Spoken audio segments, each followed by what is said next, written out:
Big tech takes a breather. Take a deep breath. Overseas markets struggling. US markets continue to move higher without a lot of strength. What does this all mean to you and your investments? Stay tuned, we'll discuss this and much more.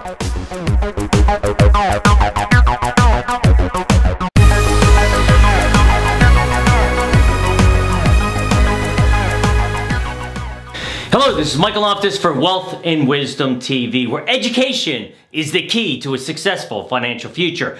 First up, don't forget, click show more for additional information and links on today's video. Also, if you find this video of value and are looking for a different opinion, that of Wall Street and Big TV, please do consider subscribing. So let's go to the big charts. First up, we're going to go backwards to a little bit different this week. We're going to start with our monthly view, our long-term view, and as you see, obviously very much in an upward bullish trend. The bull is still intact. Now, showed this a couple weeks ago. For those who are watching for the first time, my concern is as you look at going back to 2000, 2008, and then also recently, we've had our all-time highs, maybe one leg up. But look at the top of the chart. Relative strength. Each time we have hit those all-time highs with negative divergence. What do I mean by that? You can see it on the chart right now. Relative strength was really strong back in January. Not so much a couple weeks ago when we hit all-time highs. Despite that, long-term signals, positive. Next up, weekly chart, straight up, as you would expect. Midterm, no doubt, we are still very positive here. And at the bottom, momentum, MACD, is pointing up. Don't forget, I have some new videos with all these terms, MACD, RSI, and I'm sure Michelle will put them up top as I go through my presentation. So let's look at the short-term view. Obviously, again, we're still in a bullish uptrend. Market has stayed strongly above the 20-day moving average. You look at momentum, kind of a little bit of a pause right now. At the top, relative strength pointing up, but again, not a lot of strength. Volatility, weak. We're about 12 on the VIX, so not much really here. Now, when I look at that, I will say, yes, we're in a positive uptrend on our short-term view. The issue is this new chart I introduced a couple weeks ago. You start out at the beginning of the year when we hit all-time highs. That is your black line. New highs minus new lows is your gray histogram. Strong in January, and look where we are as we hit all-time highs recently. Now, each time though, when you look at that, lower highs, lower highs, lower highs. That has me concerned. So yes, we are positive on our short-term signal, but I am neutral right now and waiting for a better signal. So what does that mean to those invested or those not invested right now? Well, right now what it means is for existing clients, I haven't done anything. I am selling some big tech names to raise some cash as I head into the quarter next couple weeks. For new investors or those new clients that have moved over in cash, I have been very patient and slowly moving into the market, not looking to get caught into a trap here at all-time highs. So that's one of the reasons I'm cautious. Next up, NASDAQ. As I said in our opening, we have taken a bit of a pause here. Now, each time, this is not uncommon, a little bit of a pullback and then a push up to all-time highs. But this seems a little bit different this time. We got some big tech names getting hurt right now. And as tech goes is how the market goes, because that's the strongest part of the overall market. That's what's been driving the S&P as well. So we're really going to continue to watch this. Next up, Dow theory. I've not shown this in a while. The Dow theory is Dow Jones and transports hitting all-time highs together. Now, we're close. You can see it there. In the back is the Dow in green. Transports in blue, close. I have a little zoom in there at the end of the chart. Not quite there, so another reason to say we're not fully bullish. So next up, equities. 11 of 11 are still in an uptrend. U.S. equities, that's a good sign. Same as a couple weeks ago. Now, international, different story. Only 3 of 53, down from 11 a couple weeks ago. And we're going to talk about that next in our series, What Keeps Me Up at Night? So what keeps me up at night, and I'll add gives me a pause on the current market. First off, as I showed there with the numbers, China. Look at China. Really struggling, okay? This is well before the tariffs. They're down 24% from their highs at the beginning of the year, down about 18 and change year to date.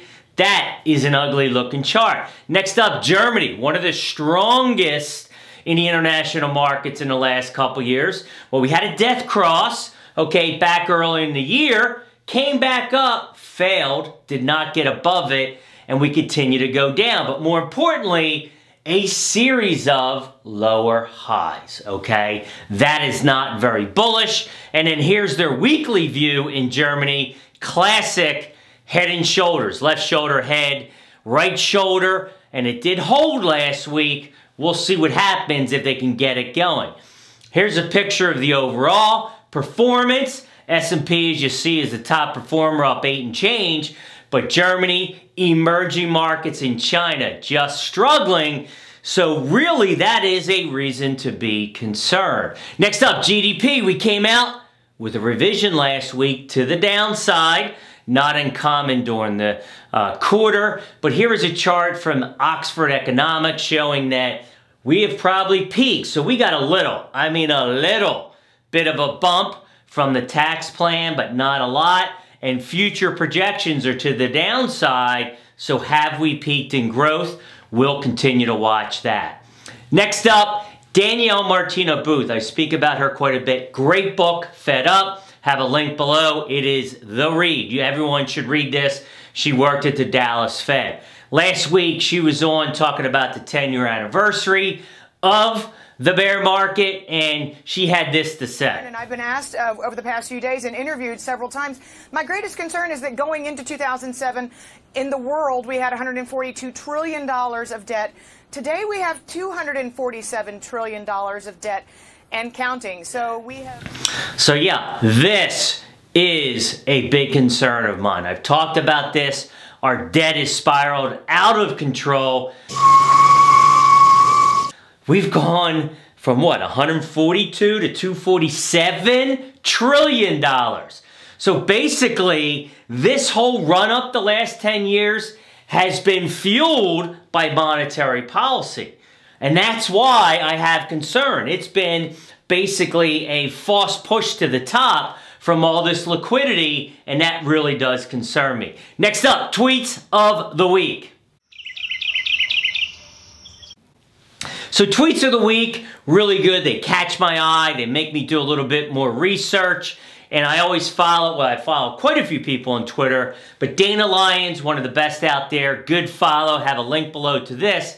He's showing stock cycles downward, right on schedule, okay, and also on the second year of a term going into an election year. So we have concerns about that as we approach the election cycle. Next up, Northman Trader. See him on quite a bit on CNBC. Jobs growth already peaked in 2015 and has slowed. Yeah, everyone says unemployment's been good, but it's peaked, okay? So that really is your number up top, and you can see it sliding down, and each of those gray lines are recessions, okay? Not saying it's happening, but very late cycle signs that are common, and when you see this, it historically slows as the unemployment rate approaches the cycle low.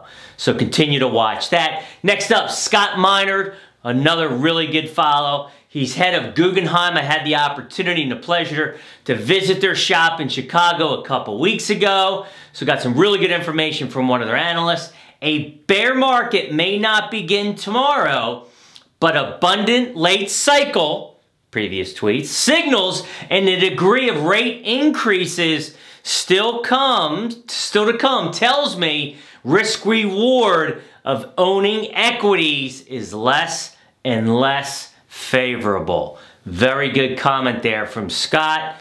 I would continue to watch that. Getting here to the end, Treasuries, where are we? So Treasuries, yield spread, 10-year minus 2-year. Again, why is this important? And speaking with the analysts at Guggenheim a couple weeks ago, it is another late cycle leading indicator. Doesn't show when recession's going to hit us, but it shows that it's coming, and it's driven by the fact that the 2-year short-term Treasury is rising quicker than the long-term, and you can see here, I've highlighted the 2-year. It's happening. We're down to 0.21 from 0.24 a couple weeks ago. You really get concerned when it inverts below 0. We'll continue to watch that. Next up on my radar. So on my radar, semiconductors has been a nice sector this year with individual names. As a group, they've kind of gone sideways, really, but a lot of exciting names in here doing a lot of exciting things with AI, technology, computers.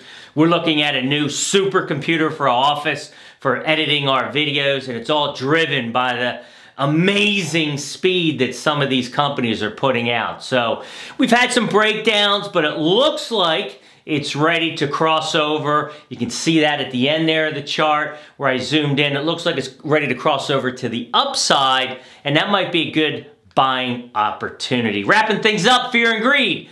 This week, 73, pretty greedy. 2 weeks ago, 71. Again, all indicators are positive as of today. Thanks so much for watching. Michael Loftus, Wealth and Wisdom TV.